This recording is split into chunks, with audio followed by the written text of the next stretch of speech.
Right now, about 1.5 billion cows are grazing on our planet.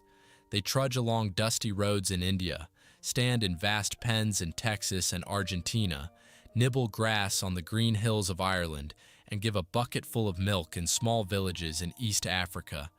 They are one of the most numerous large animals on Earth, and it feels as though cows have always been with us.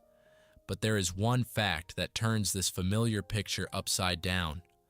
All 1.5 billion of these animals, this enormous living sea spread across the continents, descended from a tiny handful of wild bulls, from such a small group that you could almost count it in one yard. Geneticists spent years reading the DNA of modern cattle, and they came to a startling conclusion. At the very beginning of the cow story lies what scientists call a bottleneck. The idea is simple. At one point, the entire future herd seems to have squeezed through the neck of a bottle through a very small group of animals, and only later expanded into the billions we know today. By some estimates, the foundation of all the familiar European cattle rests on just about 80 founding females, 80 cows.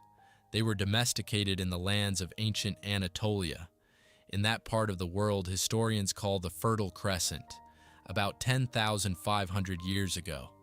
Pause for a second and think about that number. Every time you pour yourself a glass of milk, add cream to your coffee, or cut a piece of cheese, you are linked by a direct thread to that very first herd. To those 8 dozen animals who once allowed ancient humans to come closer than their wild relatives ever did. That's not an exaggeration or a pretty metaphor. It's written in the genes we carry to our dinner tables every day. And if you're already wondering where this story is going, make sure to subscribe to the channel right now, because it only gets more astonishing from here. We'll see how the cow rewrote our own genes, how it gave human language the word capital, and how vaccines that saved millions of lives were born through it. But for now, let's step back in time and look at what the cow was before it became a cow. The modern cow had a wild ancestor, and it was called the aurochs. In Latin, it's written as Bos primigenius, which can be translated as first bull, and it was nothing like the peaceful, sluggish animal we know today. The aurochs was a true giant of its world. The largest bulls reached a shoulder height of 160 to 180 centimeters. To make that easier to picture, let me put it this way. The back of such a bull rose higher than an adult human's head. On that powerful head, it carried heavy front horns, curved forward up to 80 centimeters long. It was a living wall of muscle, bone, and rage, able to defend itself from any predator. Aurochs lived across vast territories, and scientists distinguish 3 varieties, 3 subspecies. One inhabited the expanse of Europe and Asia, another lived in North Africa, and the third roamed the lands of India. Our distant ancestors encountered them, and the aurochs made such a strong impression that people began to draw it. If you've ever seen images from the famous caves of Lascaux or Chauvet in southern France, then you've seen the aurochs too. Ancient artists depicted it on stone walls tens of thousands of years ago, painting its massive form in ochre and charcoal by torchlight. They drew it with respect and awe, the way people draw what they fear and admire at the same time. And most interesting of all, the aurochs never disappeared from our culture, even after it disappeared from the forests. Its head still appears on coats of arms. You'll find it on the state emblem of Moldova, on the coat of arms of Romania, and on the emblem of the Lithuanian city of Kaunas. Thousands of years have passed. The living aurochs have been gone for a long time, yet the image of the mighty bull still stands on banners and shields as a symbol of strength and stubborn freedom. And now for the saddest and most important part of this chapter. Many people assume that the wild ancestors of our domestic animals died out in some immemorial past, along with mammoths and woolly rhinoceroses. The aurochs was different, and that is truly sobering. The last aurochs on Earth died quite recently by historical standards in 1627 in Poland in the Jaktora forest near Warsaw. It was a lonely old female, the last of its ancient line, which stretched back hundreds of thousands of years. When it died, an entire branch of life was cut off. At the very time when Europe was already building stone cathedrals, printing books, and sailing across the ocean to new lands, an animal that had been painted back in the Stone Age was living out its final days in a Polish forest. And we did not save it.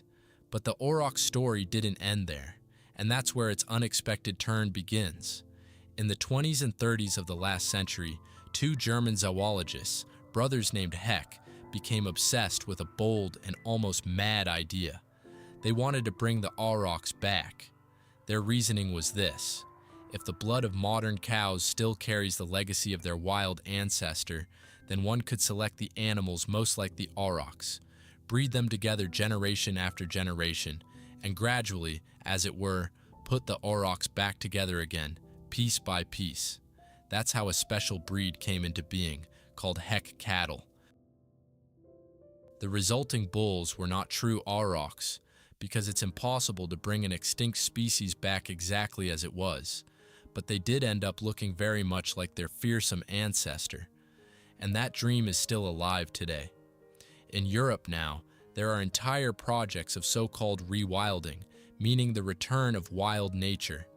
Scientists and enthusiasts release aurochs like bulls into large protected areas so they can graze there freely, just as their ancestors once did, shaping wild meadows and forests once again. The human being who once destroyed the aurochs is now trying, at least in part, to bring its shadow back into the living world. And this chapter ends with a true miracle of modern science. In 2015, scientists managed for the first time to read the complete genome of the aurochs, that is, its entire genetic book, down to the last letter. They did it from a single bone found in England. That bone was about 6,750 years old. Just think what that means. The animal died thousands of years before the Egyptian pyramids were built. Its bone lay in the ground through that endless chain of centuries. And yet it preserved enough traces for us today to read its hereditary code letter by letter. Now the cow's wild ancestor can be studied not from vague drawings on cave walls, but from its DNA itself. That's how it all began, with a mighty forest giant painted by torchlight, whose name still stands on state emblems, and who left the world only very recently, in a Polish forest. From that wild giant, and from those 80 domesticated cows, the whole rest of the story begins. It is the story of how humans and animals changed each other forever, and in the next part, we'll see exactly how that happened. Let's go back more than 10,000 years. Our idea of that time is usually very hazy, so let's sketch the picture. The ice sheets of the last great glaciation had already retreated. The world had warmed, and in the fertile lands of the Middle East, humans began, for the first time, to do what they had never done before. They stopped only hunting and gathering wild grains and began sowing, growing, and domesticating things themselves. That was the turning point later called the birth of agriculture, and the cow stands right at its beginning. In the previous part, we talked about the narrow bottleneck through which the entire future breed passed. Now let's add another important detail. Cattle were domesticated not once, and not in one place, but at least twice, and completely independently. In the Fertile Crescent, on the lands of present-day Turkey and neighboring regions, people domesticated that taring cattle, the descendants of the European aurochs. And far to the east, in the Indus River Valley, on the lands of modern India and Pakistan, other people domesticated another animal, the humped zebu bull. It is easy to recognize by the high fleshy hump on its shoulders and the fold of skin hanging from its neck. Zebu tolerates heat, drought, and insect bites extremely well, which is why it became the main cattle breed of the hot southern countries. So in different corners of the world, different peoples, knowing nothing about one another, arrived at the same idea. This enormous animal is worth keeping close by. And here is what is especially interesting. The bull entered human life not just as a source of food. It almost immediately became something much larger, almost sacred, and the evidence lies in the earth. In what is now Turkey, archaeologists excavated an ancient settlement called Çatalhöyük. It is one of the oldest cities in human history, about 9,000 years old. And here is what they found in its houses. People of that time built real bull skulls with horns directly into the walls of their homes, and sometimes shaped bull heads out of clay and built those into the walls as well. They lived side by side with these bull heads, ate, slept, and raised children near them. That tells us something very important.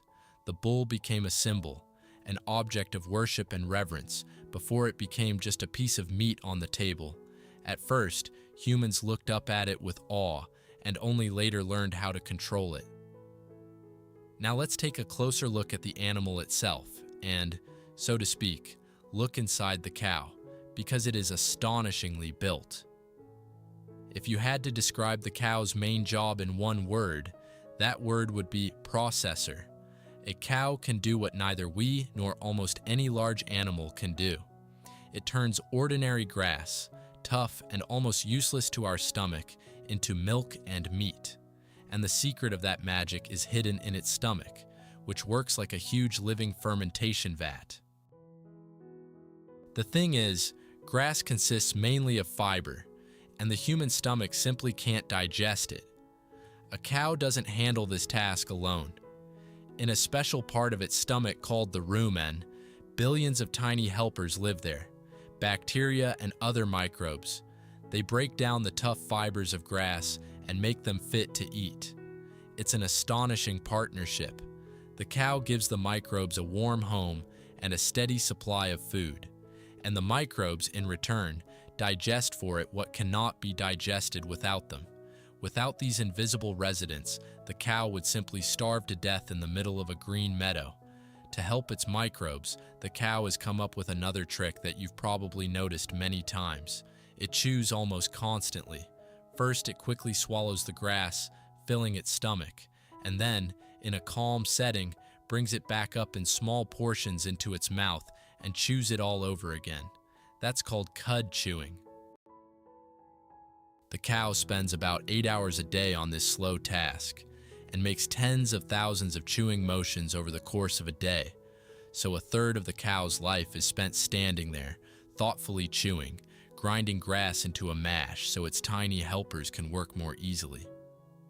The cow's senses are no less remarkable, and here we need to dispel one very persistent myth.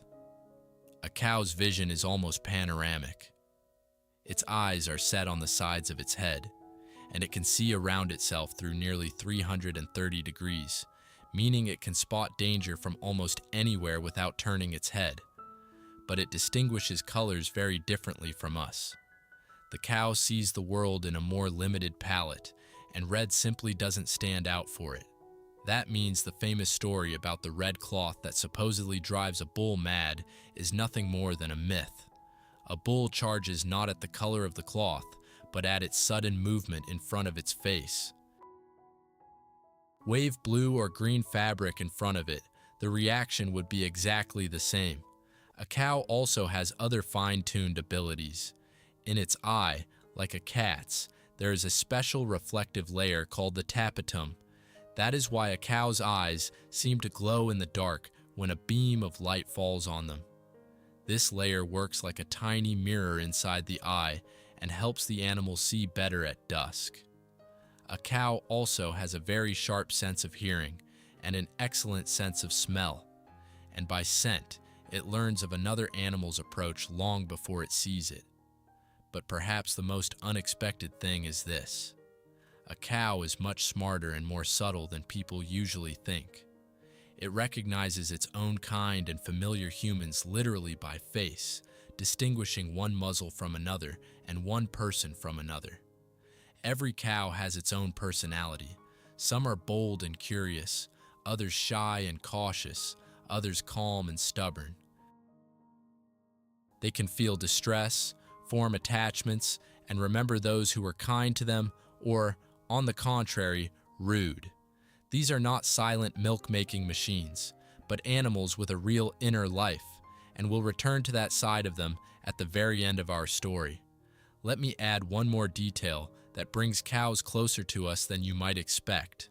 A cow's pregnancy lasts about 9 months, almost like a human's, and it usually carries one calf, nursing and protecting it with care. In that sense, cow motherhood is very much like our own. And let's close this part by looking at how much humans themselves change the cow. Remember the mighty aurochs from the first part, the forest giant standing 160, even 180 centimeters at the shoulder. Now look at an ordinary domestic cow. It is noticeably smaller than its wild ancestor. Most often, its shoulder height is between 120 and 150 centimeters. So where did those dozens of centimeters of power and height go? Humans took them, deliberately, though not always fully understanding what they were doing. For thousands of years, people kept for breeding the animals that were easier and safer to handle, the calmer ones, the smaller ones, the more compliant ones. The wild, enormous, dangerous ones were culled. Generation after generation, cattle became more docile and more useful in farming, and the fearsome forest giant gradually turned into the good-natured village cow that a child can milk, pet, and lead out to pasture. Thus was forged one of the greatest alliances in the history of our species. Humans gave the animal protection, feed, and care, and the animal agreed to stay close and give humans its milk, its strength, and even its fate. And exactly how that milk and that strength transformed all human history, we'll see in the next part. Because next comes the most astonishing thing of all. The cow managed to rewrite our own genes. And now we come to the very heart of our story, to the turn for which you could say the whole thing was worth telling.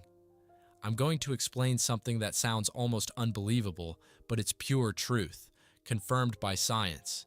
The cow didn't just feed humans, it changed us from the inside, rewriting our own hereditary code, and it all began with a simple glass of milk. Let's start with a basic question that few people ever ask themselves. What is milk, really, by nature? The answer is obvious if you think about it. Milk is baby food.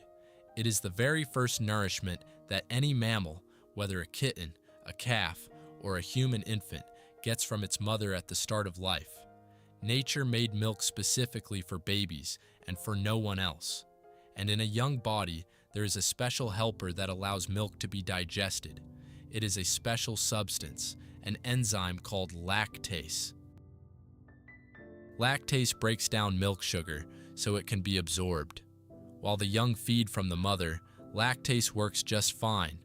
But then the interesting part begins. In the vast majority of mammals, when the young grows up and is weaned from the mother's milk, that lactase simply switches off. Nature is very practical. If milk is no longer needed, then the tool for digesting it can be removed as unnecessary. And with humans, by nature, exactly the same thing happened. A small child drinks milk perfectly well, but in an adult, the ability to digest it was supposed to fade away. This leads to a very important conclusion that surprises many people. Milk intolerance in an adult human is not a disease or a defect at all. It is the normal, original state intended by nature for our whole species. If an adult somewhere in East Asia can't drink a glass of milk without unpleasant consequences, then it isn't because that person is somehow wrong. On the contrary, if anything, it is we who are the odd ones, those of us who can drink milk without trouble, because the ability to digest milk in adulthood is a rare exception, a special capacity humans were not supposed to have at all. And the question is, where did it come from? The answer is astonishing. This ability didn't arise on its own or all at once. It appeared several times in different parts of the world, among different peoples, and each time separately, independently of the others. In the human hereditary book, in the same place, a tiny correction seems to have occurred all by itself, a minute change that prevented lactase from switching off in adulthood. And most amazing of all, this correction turned out to be different among different peoples. In Europeans, one change works. Among the peoples of East Africa, several different ones work. And among the inhabitants of the Arabian Peninsula, yet another one works, its own. Scientists call such a phenomenon by elegant terms, but the meaning is very simple and very deep. When nature, in different places and among different peoples, independently arrives at the same solution to the same problem, it tells us one thing. That solution was so beneficial, so vital for survival, that life found its way to it not once, but several times, by different routes. The ability to drink milk throughout life turned out to be such a powerful advantage that human heredity invented it again and again. And the traces of this great change are still readable in our genes. Scientists can see that over roughly the last 7,000 years, this ability spread rapidly wherever people kept dairy cattle. Those who could drink milk became more numerous because they had a better chance of surviving and leaving descendants. In effect, the cow created natural selection within the human race. Milk became a force that decided whose children would live. If you look at the world map, the pattern is very clear. The largest number of people who can drink milk all their lives live in northwestern Europe and Scandinavia. The farther you move south and east, the fewer such people there are, and east of India, the ability to digest milk in adulthood almost disappears. At the same time, in Africa, among peoples who have long herded cattle, their own African changes work, not the same ones as in Europeans. Every people seems to have solved the milk puzzle in its own way, along its own path. That naturally raises a question. Why did Northern Europe get ahead of everyone else? Here scientists offer a very elegant explanation. In the north, there is little sun, especially through the long dark winter, and humans need sunlight to produce a vitamin in the skin, without which bones become brittle and weak. When there isn't enough sun, bones are in trouble. And that's where milk comes to the rescue, because it contains a lot of calcium, the very substance our bones are built from. So for a northern person deprived of sunlight, the ability to drink milk was a real lifesaver. Milk gave strong bones where the sun could not do the job. That is why, in the cold north, the ability to drink milk spread most strongly. But milk is far from the end of the cow's contribution to human history. It also gave a second great gift, no less important, and its name is strength. Crude, steady, tireless draft power. Imagine an ancient farmer trying to plow a field by hand, with a hoe, scraping at hard earth under the blazing sun. It's slow, exhausting work, and one person can't do much in a day. Now hitch a single sturdy bull to a plow. That one bull replaced 10 people with hoes. 10 people, one animal. Think about what that meant for entire peoples. One bull in harness means 10 times more land plowed. And more land means more grain, more food, more well-fed people. And well-fed people mean growing villages and cities. And, very importantly, free time. Because when a bull plows the field, some people are freed from back-breaking labor and can do something else: craft, trade, building, observing the stars. It is no exaggeration to say that the bull's harness gave humanity leisure, and from leisure, over time, art and science were born. The bull and the plow was a true revolution in agriculture. Cattle were so important to ancient humans that they became, in effect, living money. People paid with them, saved wealth in them, and measured riches in them. And this remarkable fact is still hidden right in our language if you know where to look. In Latin, the word for cattle was picus, And the word for money in that same Latin was pecunia. Hear how similar they sound? Money is literally something that came from cattle. And there's more. The Latin word meaning a head of cattle gave rise to the word capital. In other words, the very idea of capital, the foundation of the entire modern economy, was born from counting cattle and bulls in a herd. And in English too, the same story holds. The word meaning cattle and the word meaning property turn out to be close relatives. Wherever you look, human wealth began with cattle, and language still preserves the memory of it. The bull's strength is also tied to another great invention, the wheel. The first carts appear in Mesopotamian lands and in the steppes around the middle of the 4th millennium before the Common Era. And they appear there for a reason, not by coincidence, at precisely that time. The wheel only became meaningful the moment a bull was around to pull a heavy loaded wagon. Without draft power, a cart is just a useless toy. So here too, at the very roots of land transport, at the beginning of all the world's roads, there stands the bull in harness. It's no wonder that ancient peoples saw in the bull a supreme force. Among the Sumerians, one of the first great peoples in history, the bull was a symbol of strength and fertility, the embodiment of life energy itself.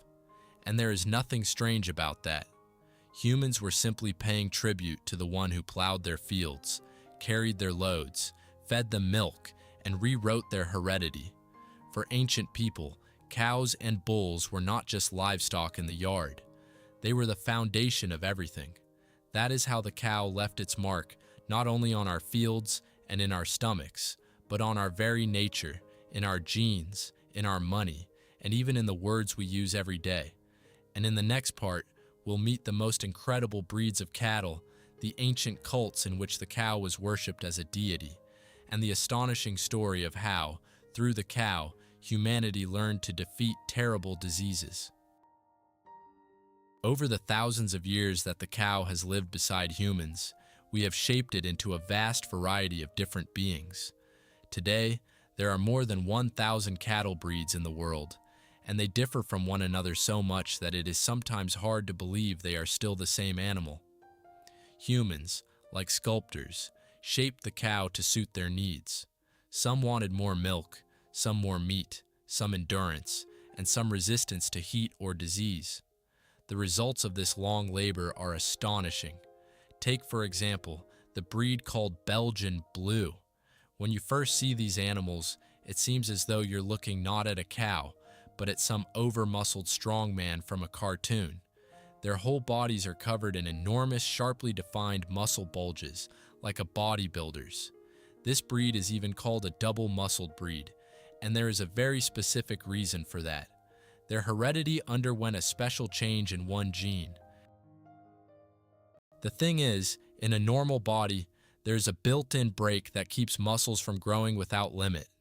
In Belgian Blue cattle, that brake is essentially switched off, so the muscles grow freely, without restraint. On average, such a cow has 20, even 25% more muscle mass than an ordinary one. Nature put in a limiter, and humans carefully removed it. A very different example is the Italian breed Chianina. It is one of the tallest and oldest breeds in the world. These animals are famous for their height and noble white coloring, and they have been raised in Italy for thousands of years. It is from Chianina meat that the famous Florentine steak is made, the very dish that Italian cuisine is proud of. Now imagine the complete opposite. In India, there is the Vaishur breed, and it is, by contrast, one of the smallest cows in the world. Such a tiny animal barely reaches an adult human's waist, and beside a giant Chianina, it looks almost like a toy. That is how broad this living ladder built by humans is, from giants to dwarfs, and they're all cows. Here's another breed, valued for neither size nor meat. In Africa lives the Ndama breed, and its greatest treasure is hidden inside.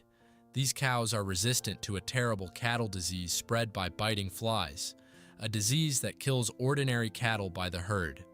Where other livestock cannot survive, Ndama graze calmly and produce offspring. For African herders, this is not just a breed, but literally a matter of the survival of their livelihood. So the cow adapted even to places where, one might think, cattle have no business being at all. But it's not only about how humans changed cows to suit themselves, it's also about the huge place the cow took in the human soul, in belief, and in ideas of the sacred. And here's the astonishing thing. In different corners of the world, among peoples who never met and knew nothing about one another, the cow and the bull kept becoming objects of worship again and again. It was as if something about this animal naturally inspired awe. Look into ancient Egypt. There, in the city of Memphis, there was a cult of a living sacred bull named Apis. And this was not just a symbol or a statue. It was a real living bull, chosen by special marks and revered in life as a living deity descended among humans. It was served, fed the best food, and people came to it for prophecies. And when such a bull died, it was not merely buried. Its body was embalmed with the same honors given to a nobleman's body, and solemnly laid in a special underground necropolis called the Serapeum. Entire generations of sacred bulls rested there in enormous stone sarcophagi. Just think about that. People mummified bulls as carefully as pharaohs. Let's travel to the Indus Valley, which we already mentioned. There, on ancient seals thousands of years old, archaeologists again and again find carved images of the humped zebu bull.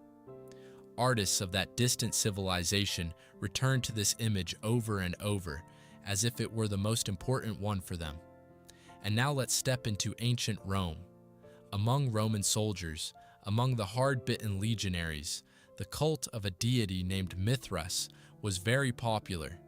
And at the very heart of that cult stood one scene shown wherever Mithras was worshipped, a scene in which the god is depicted beside a bull as the embodiment of great power and the renewal of the world.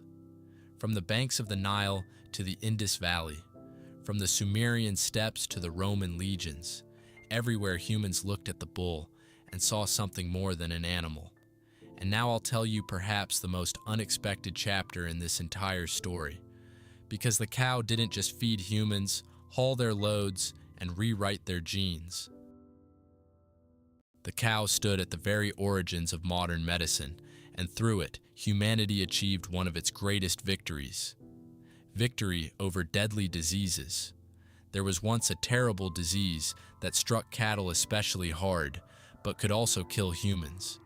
This scourge wiped out entire herds, and for a long time, nobody really understood where it came from or why it spread. People blamed bad air, the wrath of heaven, anything at all. And then, in 1876, the German scientist Robert Koch did something that changed the course of history. Studying sick cattle, he managed to isolate a tiny living organism, a bacterium, which was the true cause of the disease. And even more importantly, for the first time he was able to prove rigorously, scientifically, that this specific invisible microbe caused this specific disease. That was a turning point. It was then that the great realization was born. Many diseases are not caused by bad air or by fate, but by tiny living beings we cannot see. Modern medicine rests on that simple and powerful idea. And a few years later, another equally famous event took place. The French scientist Louis Pasteur decided to prove to the world that this disease could be fought in advance by protecting animals against it. In May 1881, he staged a public experiment that the whole region watched. Pasteur took a group of sheep, a goat, and several cows, inoculated part of them with his new remedy, a kind of vaccine, and left the other part without any protection. Then he gave all the animals, without exception, a lethal dose of that same disease. And the world held its breath. The result exceeded every hope. The vaccinated animals remained alive and healthy, while the unvaccinated sheep and goat died, and the unvaccinated cows fell seriously ill. Before the public's eyes, science proved that humans had learned to protect a living creature from disease in advance. This was the true dawn of the vaccine era. Notice that this terrible disease was above all a killer of cattle, and humanity found a cure for it by working with cows and other animals. And here's another beautiful detail that closes the whole story into a perfect ring. The very word we use today for a vaccine was also given to us by the cow. Scientists once noticed that people who had recovered from a mild cow disease became protected against a far more terrible human illness. That observation was the beginning of the science of vaccination, and in honor of that cow disease, the new life-saving remedy was given a special name, with the Latin name for cow hidden in its root. So in the very word that everyone on earth knows today when it comes to protection from disease, the cow lives on forever. Think how far we've come in this part. We saw bodybuilder cows and miniature cows, cows defeating deadly diseases simply by being born. We saw bulls mummified like gods and carved on ancient seals. And we saw how the theory of microbes and the first vaccines, which later saved countless lives, were born through the cow. The cow turned out to be not just humanity's nursemaid, but also its teacher and savior. And in the final fifth part, we'll talk about what is worrying the world right now: cows and the climate, the surprising scientific experiments of our day, and, most importantly, the secret inner life of this animal. It turns out cows have best friends, their own voices, and real feelings. So we've come to the last part of our story, and it has to begin with a conversation heard everywhere these days, with a debate in which the cow has unexpectedly ended up almost the main culprit. It's about the climate. You've probably heard that cows harm the planet, that they heat the atmosphere, that they make the climate warmer. Let's sort it out honestly, without swinging too far in either direction, because the truth here is, as usual, more complicated than the headlines. Let's start with the fact that there's a grain of truth in these accusations. Remember those tiny helpers living in the cow's stomach and digesting grass for it? Well, that work has a byproduct. During digestion, the microbes release a special gas, methane, and the cow simply belches it out. And methane is one of those gases that traps heat in the atmosphere and warms the planet. And there are 1.5 billion cows in the world, so the total adds up. By some estimates, livestock worldwide accounts for about 14% of the greenhouse gases emitted by humans. That's a noticeable figure, and there's no arguing with it. But now the honest conversation begins, the one that's so often missing. Blaming everything on the cow alone is a major oversimplification. Methane doesn't come from it alone. Huge amounts are released by wetlands. Melting permafrost in the north releases it. Landfills where mountains of garbage rot give it off. Coal, oil, and gas extraction produces it. In that long list, the cow is just one participant, and far from the main one. And even more important is this: the biggest climate problem connected with cattle is not even the methane itself, but the deforestation for new pastures. When forests are cleared for cows, the planet loses its chief defenders, the trees that can absorb harmful gases. So the issue is not so much the cow itself as the way humans sometimes use land for its sake in such an unwise way. And here's the encouraging part: people are already actively searching for and finding solutions. Scientists have discovered that methane from cows can be significantly reduced with special feed additives. It turns out, for example, that if you mix a certain red seaweed into a cow's feed, it releases far less methane. Special feed substances have also been developed that work in the same way, so the problem is not hopeless. We're already learning how to solve it right before our eyes. And here's a story that shows how inventive science can be. In 2021, a paper by scientists was published that at first sounds almost like a joke, but it carries a perfectly serious idea. The researchers set out to teach calves to go to the bathroom in a designated place. Yes, to train a cow to use a toilet the way you train a puppy or a child.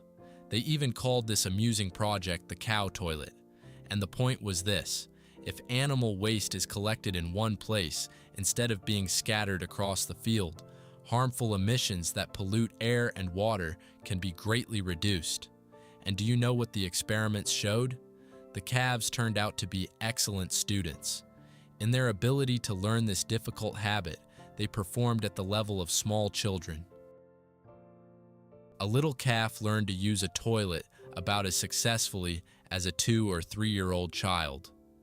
And that brings us smoothly to the most astonishing, most touching part of our whole story. We're used to thinking of cows as stupid and unfeeling creatures, as walking sacks of milk that can do nothing but chew and moo. So forget that once and for all. Modern science paints a completely different portrait, and it can move even the most indifferent person. Let's start with friendship. It turns out cows have best friends. That's not a pretty phrase, but a scientifically established fact. In a herd, a cow usually has that one special companion it prefers to stay with, graze beside, and lie next to. And the most astonishing thing was measured by instruments. When a cow is near its favorite friend, its heart calms down and its anxiety level drops. And if it's separated from that friend, it becomes nervous and upset.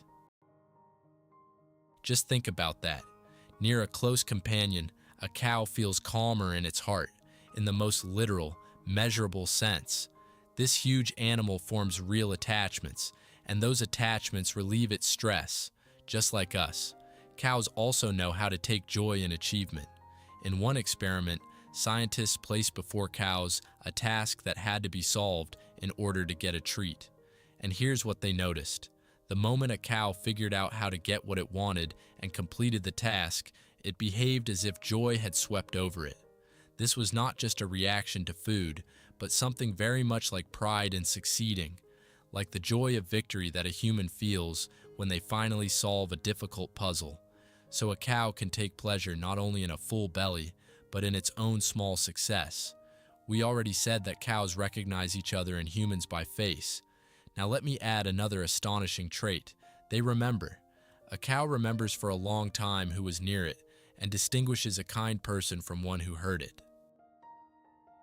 It has a good memory for faces and for how it is treated. And every cow has its own voice. Their mooing is by no means all the same, as it seems from the outside. Each cow has its own unique manner, its own intonation, by which it can be recognized, just as we recognize a familiar person by voice on the telephone. And what is especially touching is that the voice of a mother and the voice of her calf can be distinguished by how they sound. A mother cow calls her baby in a special way, and in that call you can hear a care that cannot be mistaken for anything else. And now, at the very end, let's step back and look at the whole path we've traveled together.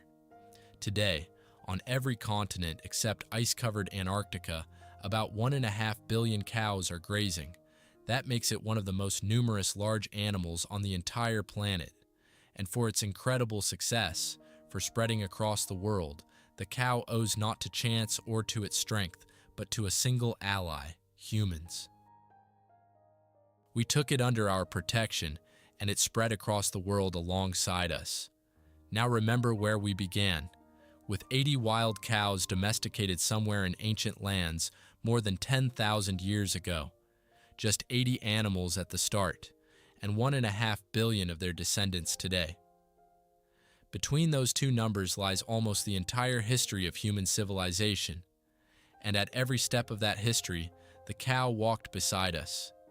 It rewrote our own hereditary code more than once, giving northern peoples the ability to drink milk and strengthen their bones where sunlight was scarce. It gave human language the very word from which our capital comes, and taught us to measure wealth. It hitched itself to the first plow and multiplied our fields tenfold, giving humanity the leisure from which crafts, art, and science grew. Through a terrible cattle disease, it helped bring about the understanding that diseases are caused by microbes, and the first vaccines, which later saved countless lives.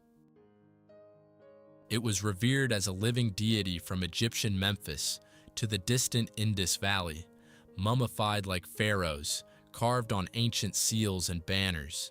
And through it all, it still amazes us with the simplest and most human things. That it has a best friend whose presence calms its heart, that it has its own unmistakable voice, and that it has real, living feelings.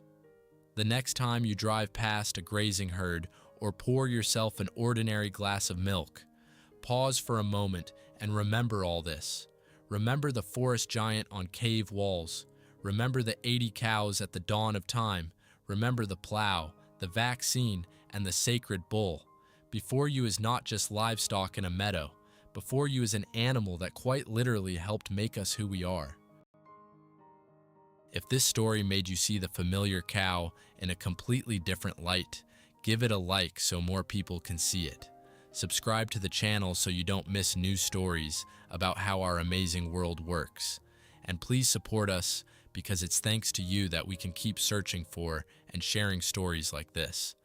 Thank you for staying with us to the very end. Until next time.